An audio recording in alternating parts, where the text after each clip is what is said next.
agenda additions or deletions? Staff has none, Madam Chairman. Okay. Anyone on the board here? Okay. The meeting, the approval of the minutes for the meeting on February 5. Everyone's received a copy? Yes. Moved. Any comments about them? Move be accepted. Okay. Is there a second? Second. Okay. All in favor? Aye. Okay, passes. We come to public comment time. If your comment is about what we're going to be addressing during the public hearing, it's not necessary to come up now. If there is a public comment on other matters, this would be a good time for you to come up. Anyone with that? Okay, seeing no one, we will proceed to public hearing. Should I read the title by title only? Okay, this is a legislative matter. It's an ordinance of the City of Vero Beach, Florida, amending Section 60.11 of Title VI zoning ordinance in the code of the City of Vero Beach relating to compliance with the zoning ordinance, providing for penalties for noncompliance, providing for conflict and severability, providing for codification, and providing for an effective date. Okay, Tim, please. Okay, thank you, Madam Chairman. The City Council has asked the staff to prepare an ordinance to increase the civil penalties for violation of the prohibition on vacation rentals in residential zoning districts. The Council did not give us any specific direction on this, so you're hearing this for the first time. However, the City Council is on record stating its concerns that the current reduced civil penalty system starting at $50 for the first violation is insufficient to deter these type of rental violations. Vacation rental violations not sufficiently high enough considering the weekly rents that may be charged for such unlawful uses in residential zoning districts. To fast track the item, the draft ordinance has been scheduled for the first reading by the City Council on Tuesday, as pointed out prior to this meeting. Any recommendations you make today regarding the draft ordinance will be communicated to the City Council on Tuesday when I make my presentation to the Council in the first reading. The real issue has been that the violations, such as vacation rentals, are both difficult to detect and prosecute. The city's citation process, which I tried to present in simple terms in your agenda package, is generally intended to address violations that are correctable. These violations are easily corrected through obtaining, such as a permit for construction, for construction without a permit, removal of an illegal sign, cutting the grass, removal of debris on the property, those kind of violations. Under the city citation and reduced penalty system, if one is cited for a violation with a civil penalty, one need only pay the reduced penalty and correct the violation, then no further action would take place. And you correct that violation there's a violation period established, correction date. The code has provisions for increased civil penalties for repeat penalties, and I point that out in my memorandum. The intent of this citation and penalties is to bring compliance, not necessarily to punish the violator. It works well for overwhelming majority of violations that are handled by the code enforcement officers. However, unfortunately, it doesn't work quite as effectively with vacation rental violations and other type of similar violations. Vacation rental violations are a different animal. A significant amount of revenue may be, and we pointed out $25,000 to $5,000 is routine in Central Beach area, weekly rents may be gained from such use. It's very tempting with these kind of monetary amounts to encourage for people to take that risk for the violation. Therefore, the amount of the potential civil penalties that may be assessed are hardly a deterrent for some people who want to take advantage of that. Couple this with the difficulty for the city code enforcement staff to detect these violations and spend the necessary time and resources to obtain sufficient evidence to sustain a case before the code enforcement board and probably eventually before a court of law, it's ripe for some individuals to try to game the system. Under the current citation process, a violator may get caught, pay the $50 fine, and come into compliance. Subsequently, the violator may again get caught and pay a fine of $100 for a repeat offense and come into compliance, which means temporarily not running a vacation rental, occupying as a vacation rental. As long as the violator brings the property in compliance by the date required and pays any fines, the violator won't be subject necessarily to daily accruing fines. However, such fines would still be based on the current reduced system of penalties, and we outline those in our memorandum. The code does allow specific fines to be addressed for different violations, and that's pointed out in the code. The boarding house, they have a $500 for each offense in a boarding house. We also, if you recall, in our landscaping ordinance, if you take down a specimen tree, you can a one-time $500. But those are generally, other than boarding house, which is similar to this kind of violation, a tree thing is a one-time only thing. These can be continuing violations because they'd be interrupted, continue, and interrupted. To address this problem, the city attorney and I proposed that the fine for short-term rental violations be automatically $500 per offense, similar to a boarding house, and $500 for each day of the continuing offense. And basically, this is the maximum that we can do in our current code. Any fines you do have to be reasonable anyway, and we feel comfortable, the city attorney feels comfortable with this approach. As you can imagine, if you have an ongoing daily fine at $500 a day, it will mount up even at the end of a week. Additionally, when we were looking at this, it was decided to look at how we could address this in the ordinance. We decided to put it in the zoning ordinance since it is a zoning violation, clearly an unlawful use. But we thought that we could expand this also to include where we have illegal conversions, say single-family houses converted to duplexes. These are very difficult to detect, these too, at times. I mean, hardly it is also may not be as much revenue can be gathered for some of these things, but it is a violation of the code. So we've written the code so basically this $500 fine and $500 per offense would address those uses that are unlawful in the zoning district. So where you convert to multifamily for single family and it's not allowed in the single family district, obviously, that's a violation. This would, in short-term rentals, which are not a listed permitted use, guest house and transit quarters, not a listed use, it would be an all-lawful use. So we felt this was a way to easily address these issues without going into a lot of detail on that. Anyway, that's my presentation. I would, if you have any specific questions of me or open it up to the hearing, I have a Should we go and ask for public comment now? Or I have a question for Jim first. Tim, Yeah. the way this is worded, I'm a little bit concerned. Right now, you get a reduced penalty if you admit that you've done this and you pay the reduced penalty. If you challenge it and say, "Well, no, I'm going to challenge you," and with the enforcement board, if say somebody had rented their place out for a week and you were fining them, $500, and you go to the enforcement. If you have this worded each day is a violation, would they then be charged for $3,500 for a 7-day rental? What we would do on these things, it's pretty clear on, and we've got a set way to do it. I've discussed this closely with the city attorney.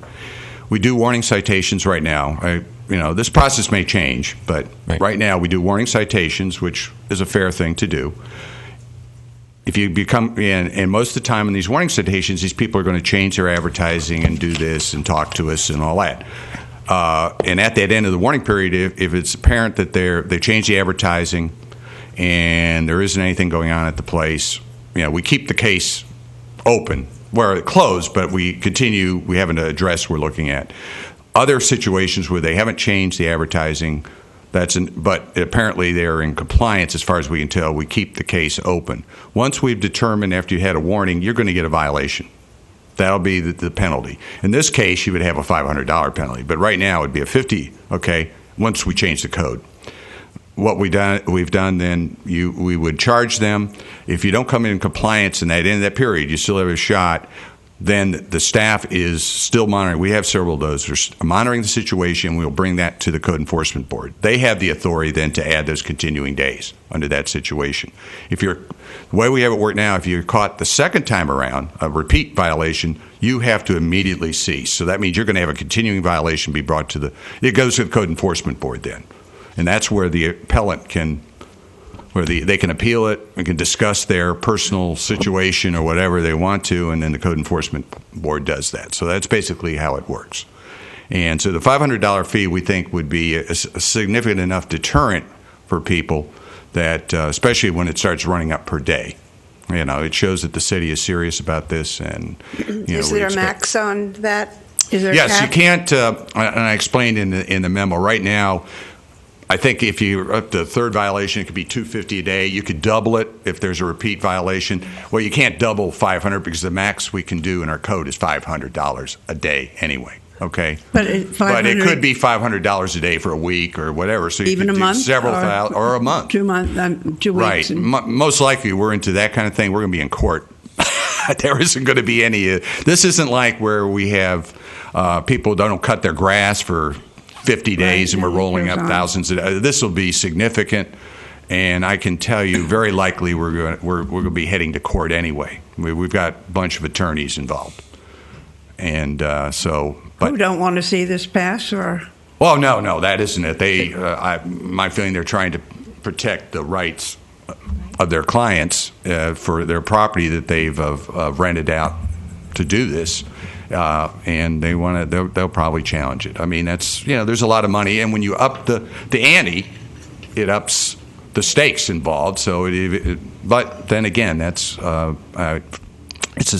problem to deal with.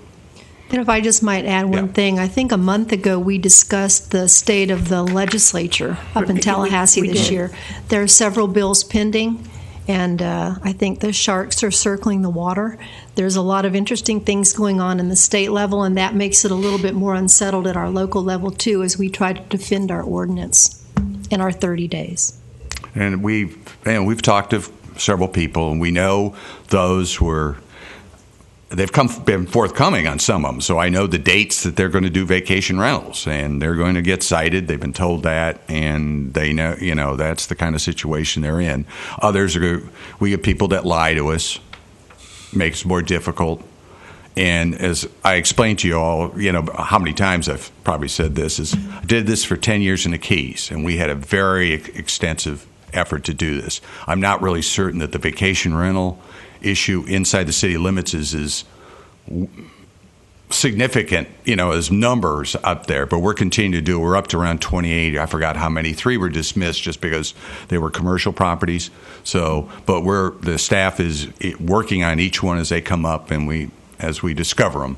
And if we get a complaint, we will go out and look at that. But they've been working, trolling through mining the internet would be part of it, and the ads. Can I ask a question, Jim? Him? You call me Jim? Is that what this is? I've got a question. How often do you think it happens where someone actually doesn't know what the code is? Well, we hear that, and part of the problem.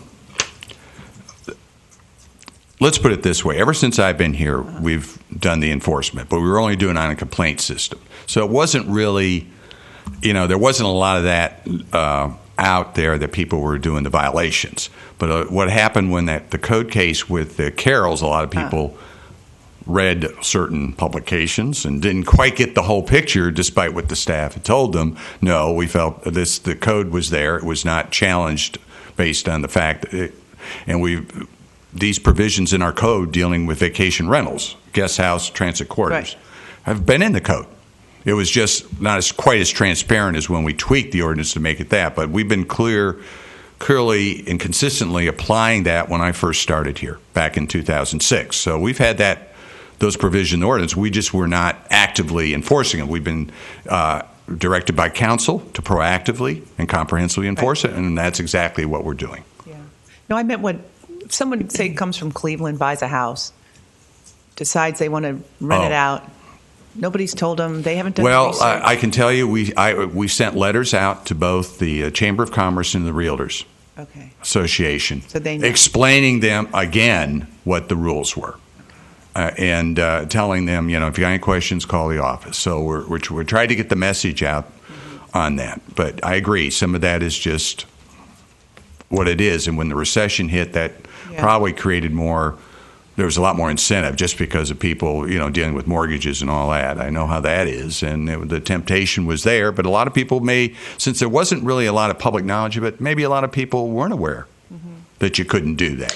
You know, Tim, many years ago in my homeowners association, this issue came up, and I remember talking with local realtors, and their statements bluntly to me was, if the client hasn't revealed to us these things about the house, we have no obligation to tell a potential buyer. And so I found that very difficult. And so I was in touch with the Realtors Association up in Tallahassee, and they maintained that, no, they're absolutely correct. They don't have to say any of this to a potential buyer, and we have no intent whatsoever of changing our opinion on this. So if that's still the case, can we spread the word more here in the city? You know, I think of places like Lawyer's Title, you know, the people that do closings. Mm-hmm. There's certainly been a lot of publicity in the last month or so in both 32963, and even the Press Journal has been getting out the word. And, you know, we had that one criminal case on Central Beach, and I think that really fueled a lot of knowledge of the topic. And certainly statewide, there's a lot of information out there. And I've got an interesting article that I got from IMLA, which is International Municipal Lawyers magazine, that I'll send you all. I sent it to the city manager of Sebastian yesterday. He wanted some information about vacation rentals. I guess it must be becoming an issue up there as well. But it's an interesting article, and because it's an international magazine, it kind of looks at the whole nationwide approach to Airbnb and some of the ones that we talked about a month ago. And I think the word is getting out, certainly on the local government, municipal government level, that this is an issue. Yeah, I'm a little concerned. I'd have to look at that on the ethics of the real estate, because basically what they just told you, I mean, I get realtors who'll, you know, get a piece of property, show a piece of property, and it's not a commercial property, and they think they can put retail on it. I think they have an obligation. I would have to look at that. I'm not an expert in I agree, in that. Tim. That doesn't seem quite That right. doesn't sound right. That's my experience. Yeah. No. Yeah. That makes sense. Yeah. But your idea, I was thinking, we do send out letters to the people, to the other people under the FEMA. I think we'll do that too. We'll put a letter similar that we sent out to the chamber. That's not a bad idea. I'd been thinking of doing that, but at the time we thought we could get more distribution.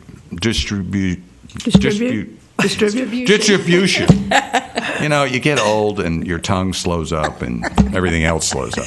But you know, that would get out to a lot more people. But I think your idea, let me look at doing that, and maybe we'll send that out, because I think the more the message is out there, the better. But I agree with Peggy. I think it has now come to the forefront. It's definitely, when you read the press, it said the city has this, and they have. There hasn't been any equivocation about that. Yeah. New York City officials have been very good at getting out the word, and they are really cracking down on vacation rentals, because you can imagine how much money's involved there. Yeah. Tim, question. Jan? I'm on now. You said that it would be on a complaint basis that you would be aware of what is going on. It used to be. Oh, okay. Yeah, we did not. I mean, it was kind of live and let live kind of thing. We did not get into that. But now with this whole Carroll case and what's happened down in Central Beach and all that, clearly it's, you know, and the council is behind it, and with the policy behind it, that's clearly what our direction is, and we'll do it. All right. Can you explain to me what will happen now, or the problem, if there is a problem? I understand code enforcement officers are now going over to the police department. I don't have a lot to say about that. That was a decision by the city manager. No, I understand, but my question is, how is this going to be handled?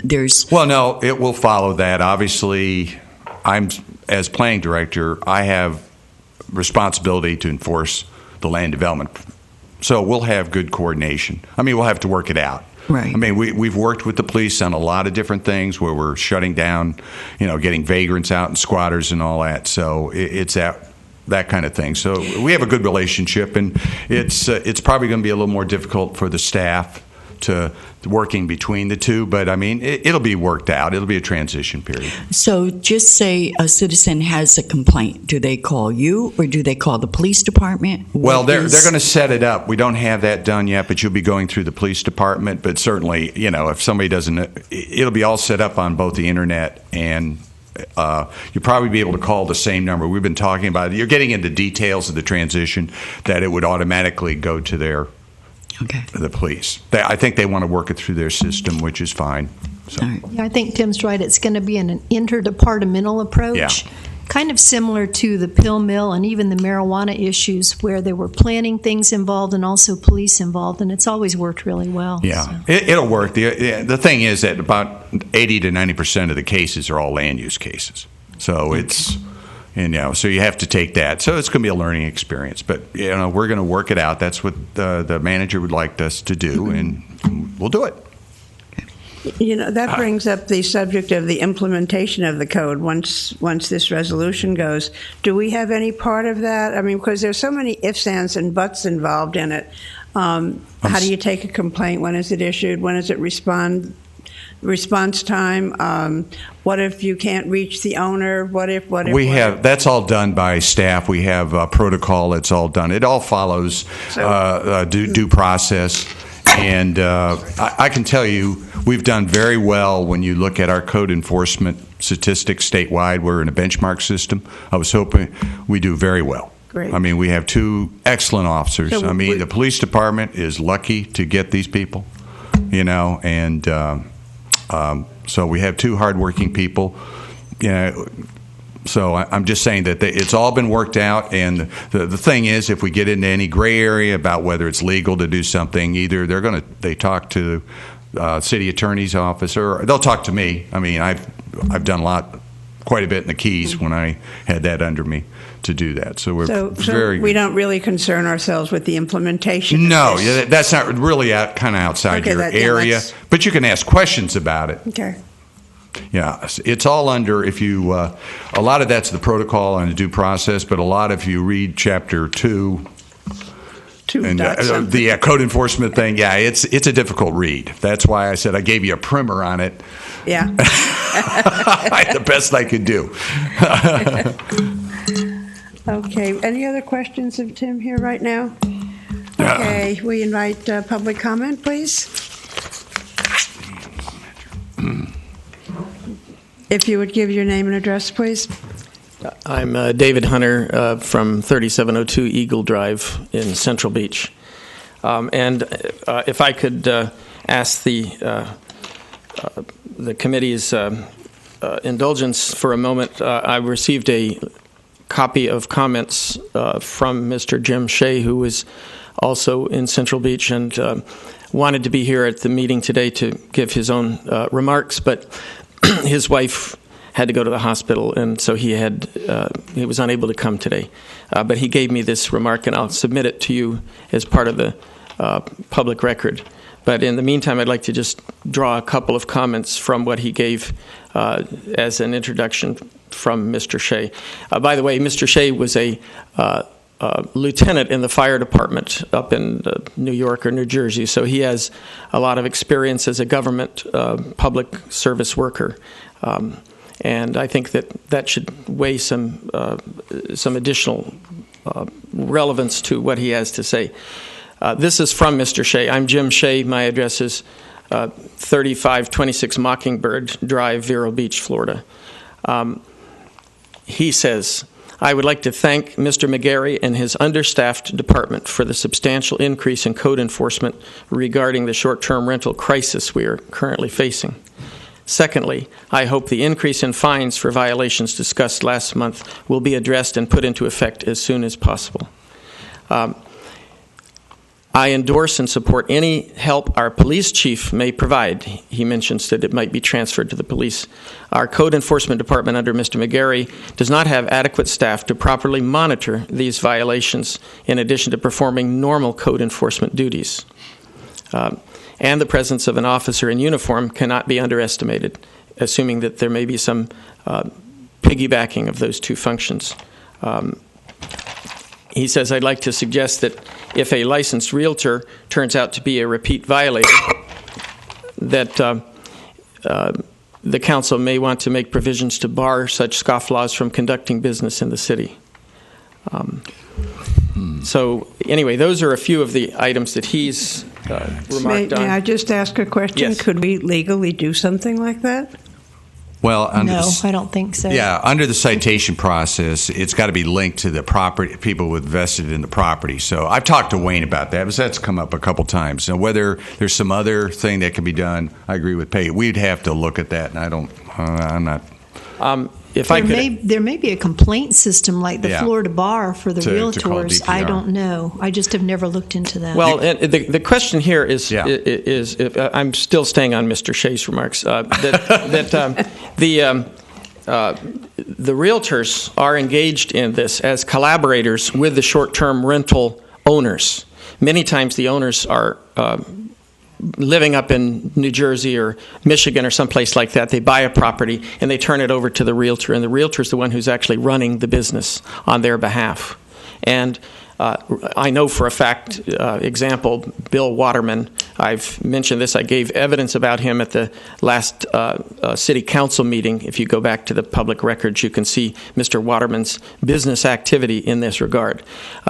It says specifically that he is managing the property, he is running the cleaning crews for the property, he's collecting the bills for the property, and he's booking the property. And yet when the citations go out, or the warnings or the financials, which are very limited, I'll go to that in my own remarks, the warnings go to the owners, and not a single warning or sanction is applied to the collaborator in this business, which is called the vacation home rental agent.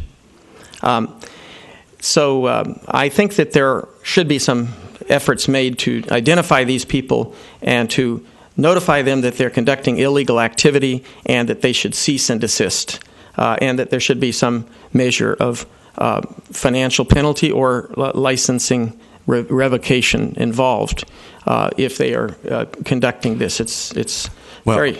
Okay, yeah, and I think the DPR is one way to go on that, but I think the other thing is why the citation, remember, if we can't get the money, we have to put liens on the property. You can't, and the lien's going to go on the property which they're managing. Their clients are going to be, somebody's going to be paying for that. So even if he's paying for it, it's coming from the clients. It is. And interestingly, I think the Realtors Association statewide is a big lobbying effort in Tallahassee. A lobbying effort for what?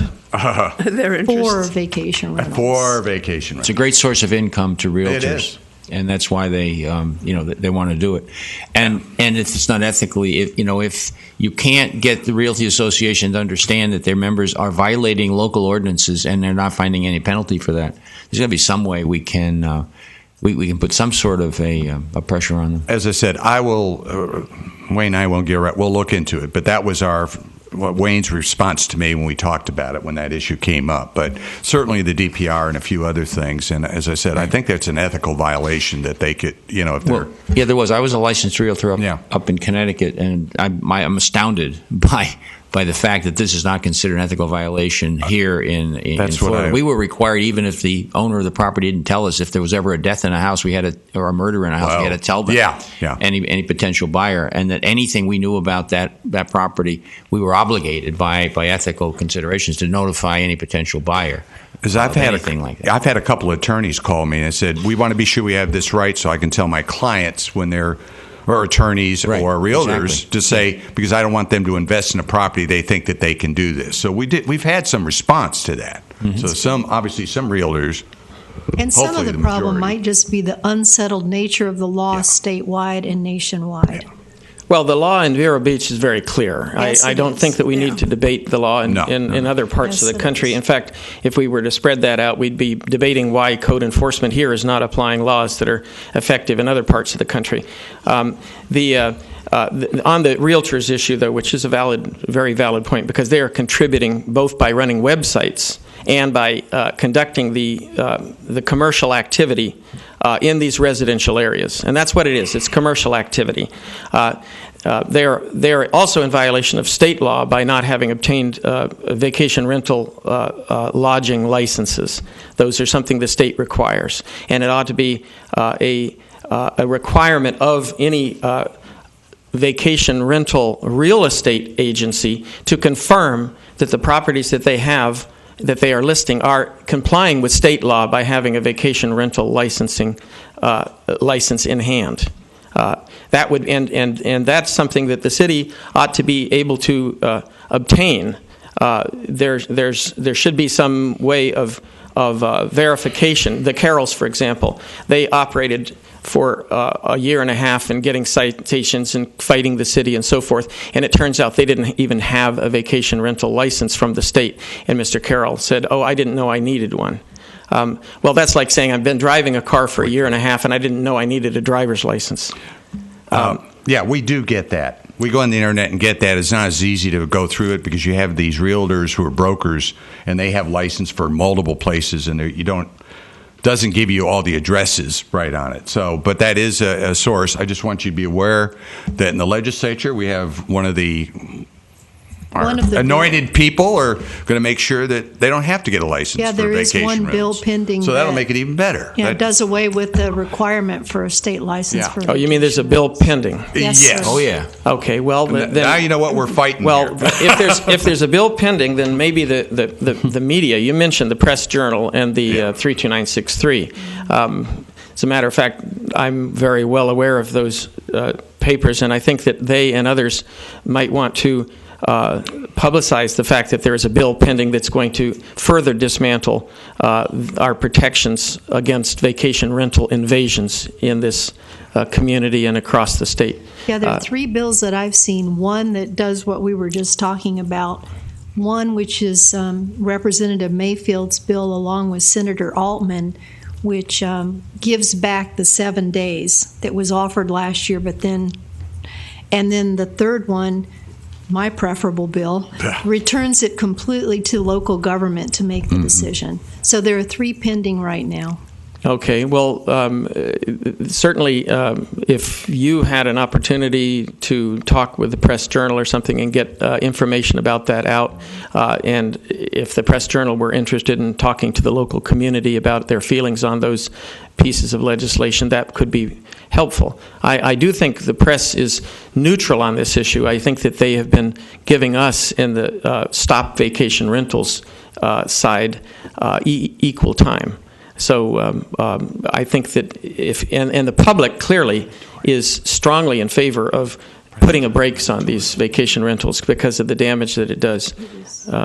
I think there was an editorial in the Press Journal that was pretty strong against vacation rentals in the city, which I took. Was that right after the crime? It was probably 3 weeks after, when there was a lot of flurry of publicity. Right.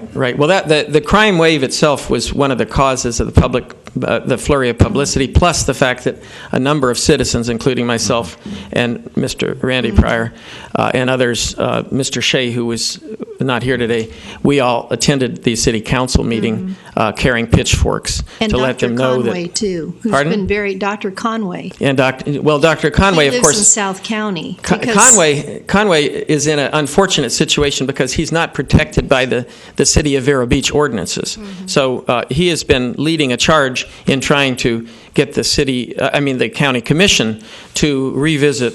And I was there when the county commission voted 5-0 in favor of throwing out their zoning laws for short-term rentals.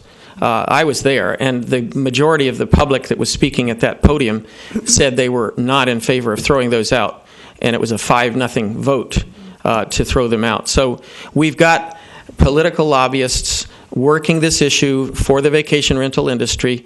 There are going to be lawsuits. The city has to be prepared for lawsuits. Mr. Jim Bass, the CEO of Piper, was with me, and I discussed it, and he said, you have to be prepared for these lawsuits.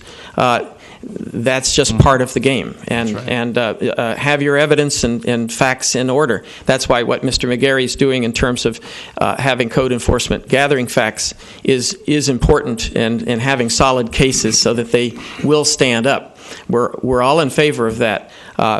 I'd like to move to my own remarks, if you can allow me now. The short-term rentals issue has been going on for quite a lengthy time. I spoke to this Planning and Zoning Committee on July 18th, 2013, and specifically referred in the public comment section to the problem of short-term rentals. The residence that was giving me trouble, which was called the Eagle Drive Delight property, had finally been resolved with a $50 fine. I said the situation was spreading elsewhere. There were over 270 properties on the beach side that could be rented by the week or the night. And that vacation rentals are disrupting the neighborhoods. They're providing a nuisance factor and a security factor, and they destroy the integrity of the neighborhoods. This was in July 2013. We're now in 2015. The problem is still ongoing. It is finally starting to get some traction from the City Council and from the Planning and Zoning Board. I'm encouraged by that. There still is a huge problem. I checked vacationrentals.com yesterday. There are 228 results for Vero Beach. I know that Mr. McGarry and his unit, or former unit, still under joint control, I presume, has been making proactive measures recently. I'm encouraged by that. I want to, here was something that he provided to me showing a list of citations that were issued, which is encouraging. I will note that one code officer issued 11 citations out of this 20-something within a 4 or 5 day period. This was right after our city council meeting where we showed up with pitchforks.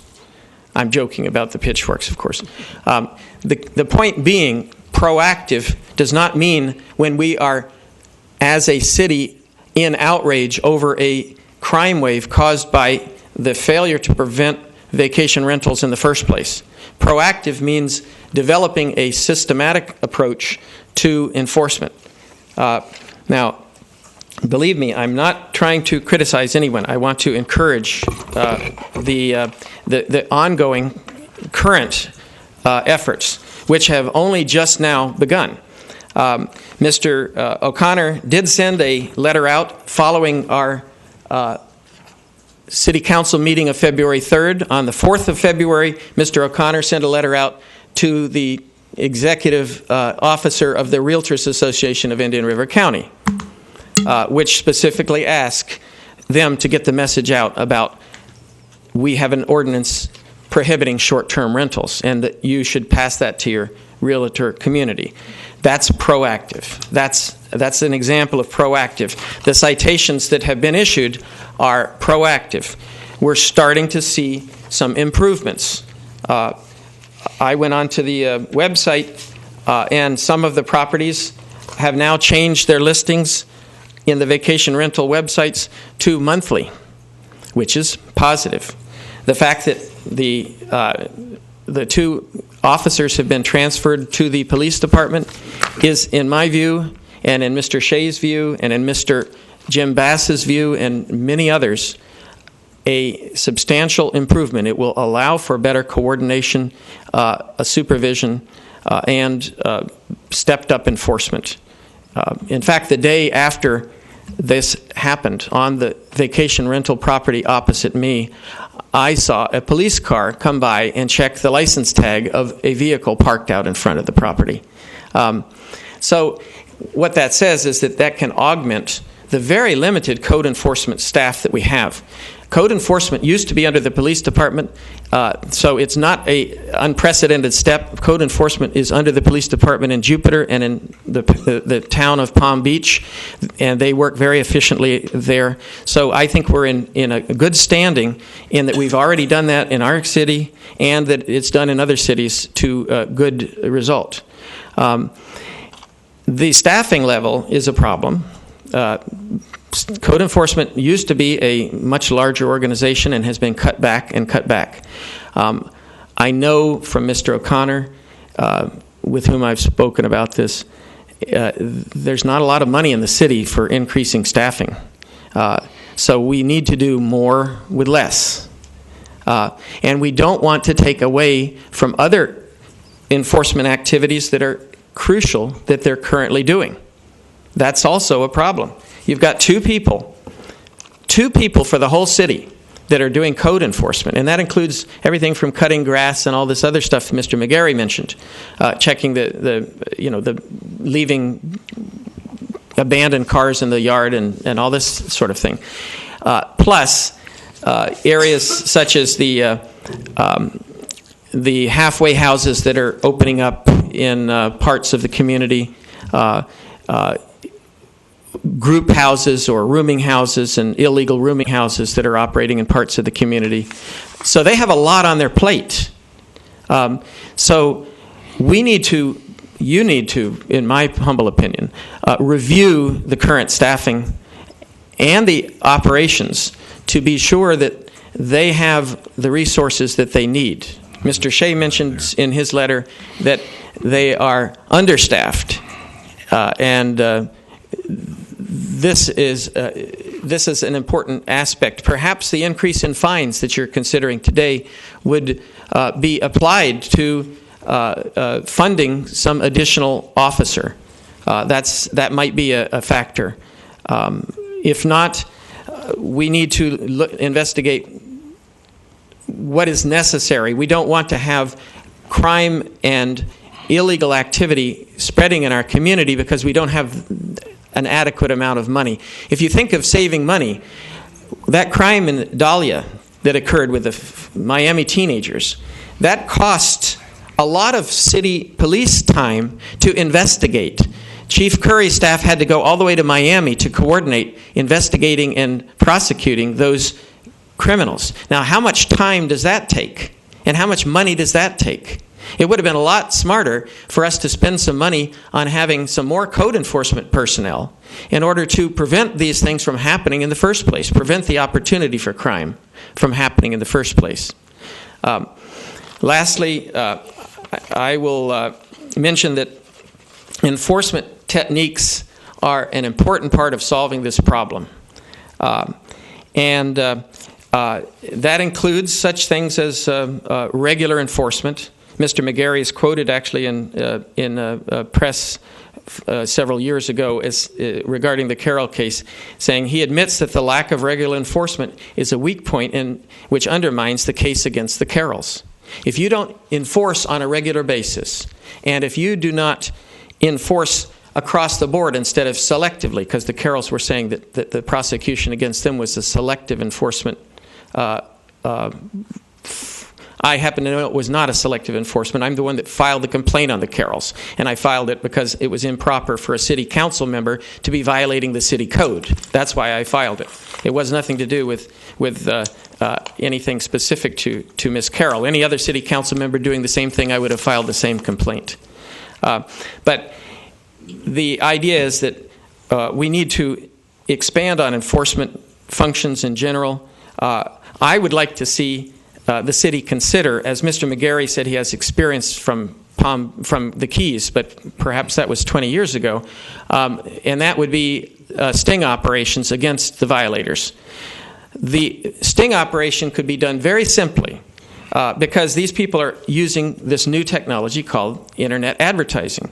And if one were to go onto that internet site and act as if you were a code enforcement person, act as if you were going to rent that property, and they confirm that they'll rent the property for a week, and they take your credit card to confirm that there's a booking made, you have all the evidence you need to take them to court.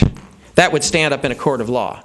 And you've got the evidence there, and it takes about 20 minutes to find one of these properties. You just have to go on the internet, get the owner or the operator, Mr. Waterman or whoever, to book the property for you, and you've got the evidence sitting there right in front of you. And it would save time for the code enforcement people to do some of these other jobs that they're desperately needing to do. So talk about smart enforcement instead of having two code people sit in a car outside a property for 2 hours waiting to see if somebody comes in, and not even going up to the front door to inquire about the person's identity who comes in and out of the property. Those code enforcement actions have been ineffective in the past and need to be addressed. Thank you very much. Thank you. I'd be very glad to much. answer any questions, but Any questions? You covered a lot. Thank you. Okay. Is there any other? Sir, we need that letter for our files, if you don't mind. Thank you so much. David, I think you left glasses. David, these yours? oh yeah. I have a question. Question here? Yeah, I have a question. Yes. What he mentioned about the techniques for code enforcement, we have No, that's nothing. outside it, and he's not That's correct about implementation how again. it's done. That's the police department. Okay, They I want to just wanted do to put that that. in the That's going to be record. their bailiwick, Okay. and yeah, that's not okay. Okay. And let me point out again, we were under hold to do any kind of thing on vacation rentals until after that ordinance went into place. So we were late into the game, but we were under instructions from council and our city attorney. So I just want you to understand that this thing is finally getting traction because we're finally be able to get to it, and we have full faith and we got support from the council to do it and the community, as we point out. Yes, very much. Your name, please? Hi, I'm Dan Lamson, Executive Director of the Indian River Neighborhood Association. I have a short statement to read on this issue. Code enforcement has been a major issue for the city of late. Short-term rentals especially have become a blight on our established neighborhoods. Recent changes to the code strengthening provisions related to this issue were welcome, but we need to do more. The enforcement of the city's code on this issue can be difficult, and violations are rampant in some of our nicest residential neighborhoods.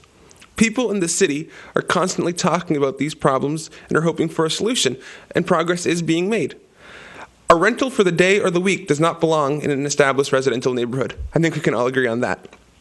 One only needs to look at the recent events in Central Beach, where the tenants of one of these vacation rentals enjoyed a weekend of crime breaking and partying, disrupting an otherwise quiet street. Since that event, and also with what Mr. McGarry was talking about with the passing of different ordinances and implementation of them, enforcement is being taken more seriously. The concern of the IRNA with the proposed changes to the fine structure is that we want these to be a deterrent.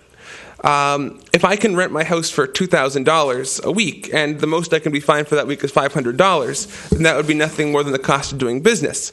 However, if a person rents for 7 days, can they be fined only $500 for that week, or could they be fined $3,500? From what Mr. McGarry says, it sounds like $3,500, and that's great. And maybe even if they rent from April 1st to the 7th, and then, at the end of April, they could be charged $500 for that whole month, every day, because they're constantly in violation. So that would be a great deterrent for anybody, I think, who's trying to rent out their house. And so we need code enforcement personnel to respond to these issues as quickly as possible, so they can be tackled without delay, with a minimum of disruption to our neighborhoods. And in closing, the IRNA would see that other areas of the city code not be sacrificed while this issue is hot. Code enforcement is so important to maintaining quality of life in our city, and we would see that it flourish. And perhaps with the increase in fines received from these short-term rentals, they could expand to have additional staff. I mean, if they make X amount of money and it costs Y amount of money to have another code enforcement officer, there's could be a solution right there for code enforcement being understaffed. So thank you very much. Thank you. Is there anybody else wishing to be heard? Good morning, ladies and gentlemen. My name is Randy Fryer, and I reside at 902 Seagrape Lane. And what we have here is money versus the quality of life, and my fear is money's going to win out. I happen to be firsthand, I live next door to the Carroll's house, which was 906, and I've seen it go full circle. I'm a previous realtor, so I understand. In fact, I helped the lady move out of that house, and the Carrolls did their own thing buying the house. I didn't have anything to do with that.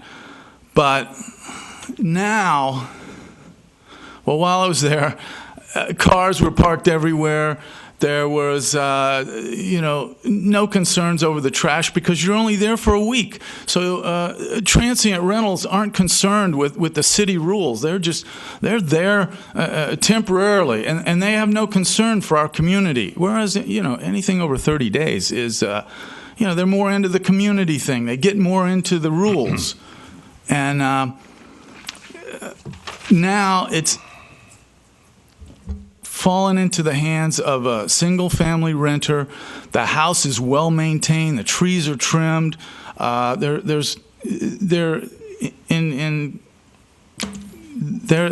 concerned about the community, and there's no big trash things happening. There's no cars parked all over the lawns and things. They're a nice single-family home, and it's back to where it used to be.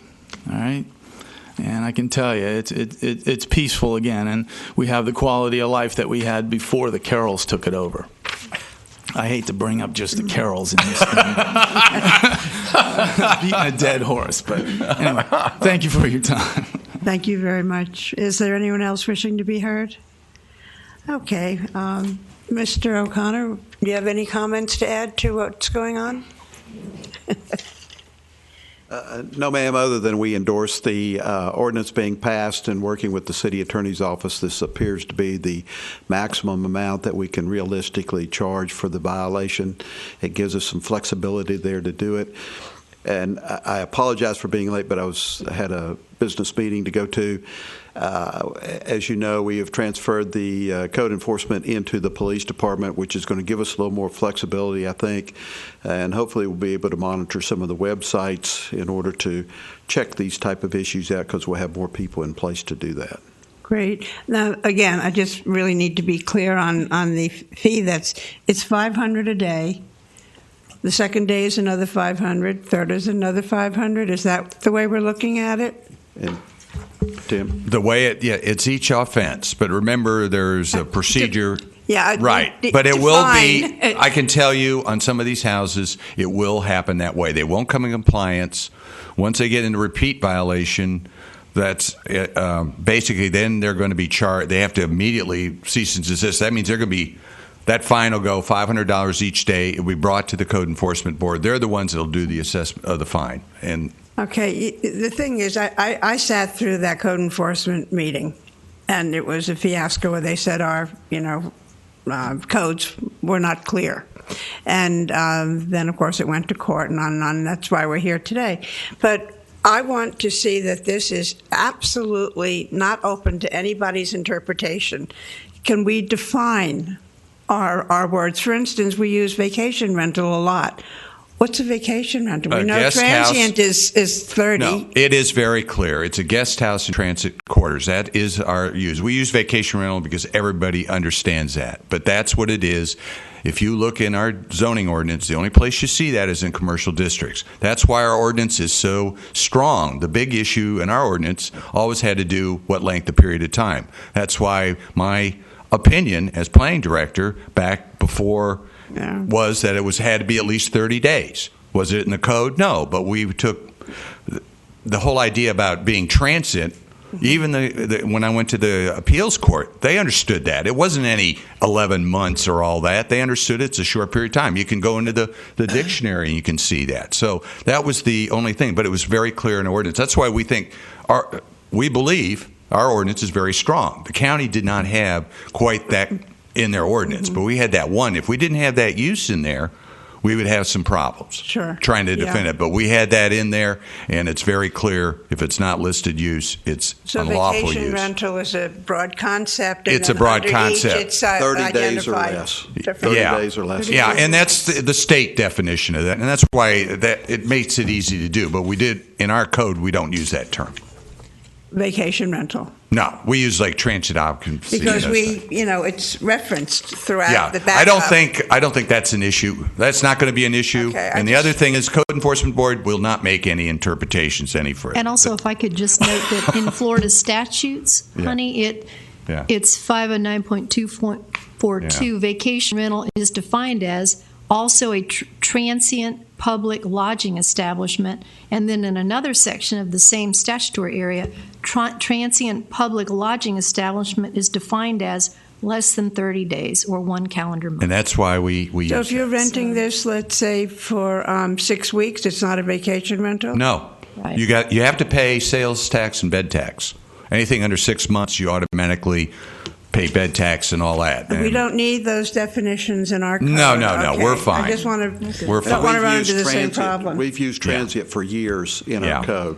So therefore, Yeah. we're staying with that because it's very important that we're not changing Changing anything. it, right. Right. I know We that. didn't want to, Right. and that's why we've been following very carefully that. And when we did the tweaks to the ordinance, we made sure that the letter that was signed off by the city attorney, my opinion letter, we followed that. So we didn't Yeah, stray from recall. that. I We're recall. maintaining our grandfathered status of the legislation prior to June of remember. 2011. Yeah. Right.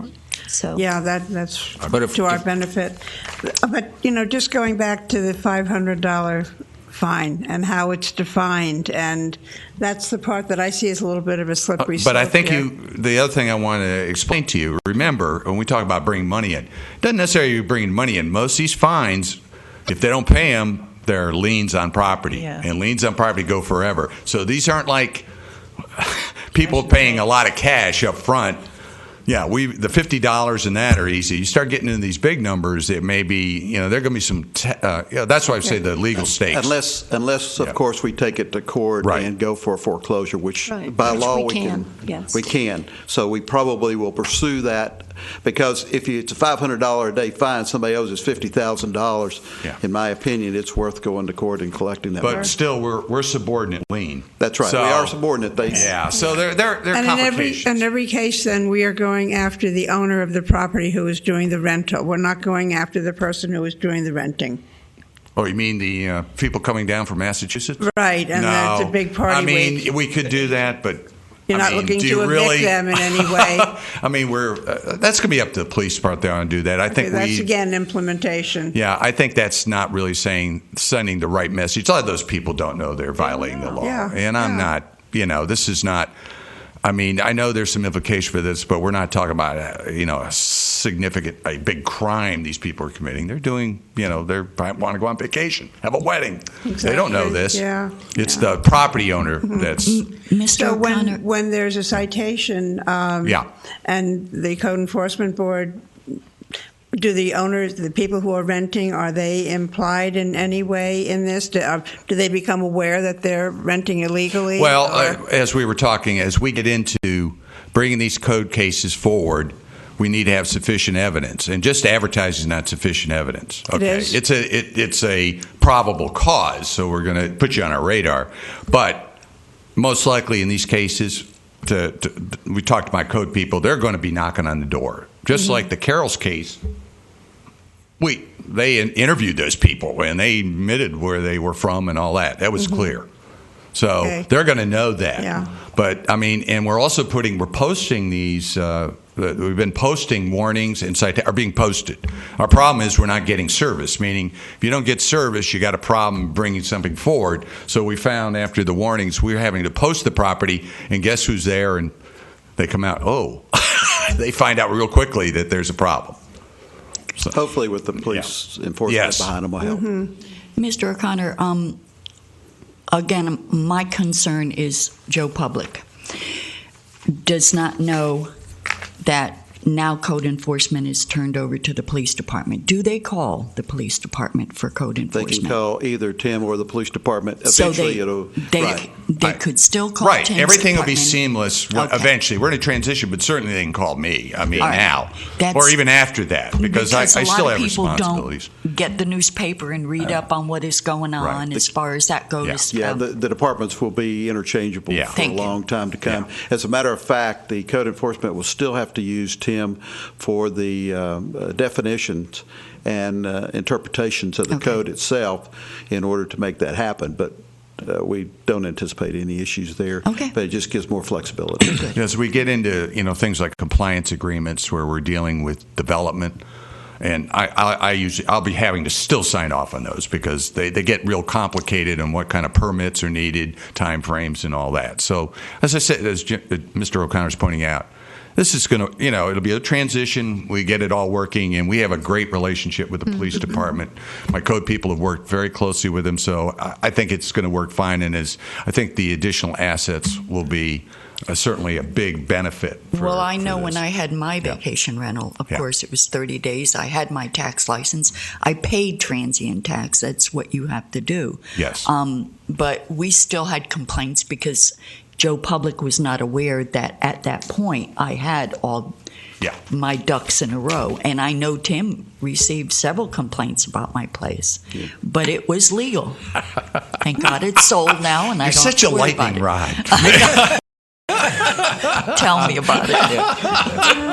I noticed also in addition to clarifying the fines, that this ordinance also defines this as an unlawful activity. That's and correct. That's a change in language or definition of language. It makes it more easily to notify real estate brokers, for example, that they are engaged in an unlawful activity, and that would get the attention of their regulatory area. And I hope we'd be doing that. Anybody running a legitimate firm being cited by the city as being abetting an unlawful activity would, I think, have some impact that it hadn't had before. And you couldn't use that term until you had it in your ordinance. So I appreciate had that language changed. Yeah. That was I use that all the time. Scofflaw is another term I use. Well, Scott, but I mean, in the ordinance, you can actually now point to language that wasn't there before. We actually sent letters out to realtors, real estate, the Indian River County Real Estate Association, and all that. So we've done as much as we can. I think in the public notice, it's down to enforcement. Well, if you find a particular realtor is an agent for one of these people, the letter should cite that particular realtor to the head of the firm.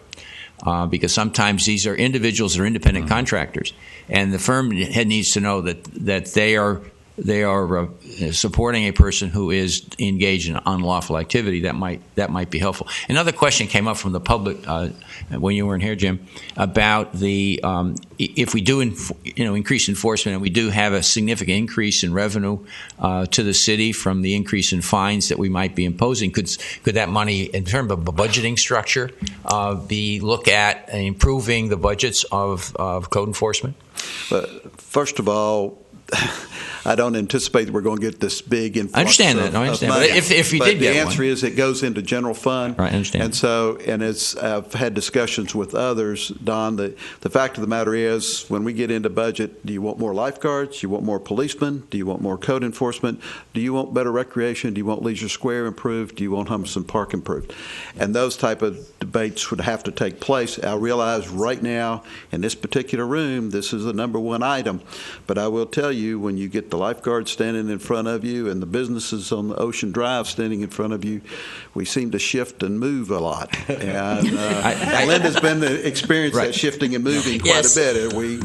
I'm fully aware of that, Jim. That's what I raised. But now, if we bring in a couple $1 million, the answer is yes.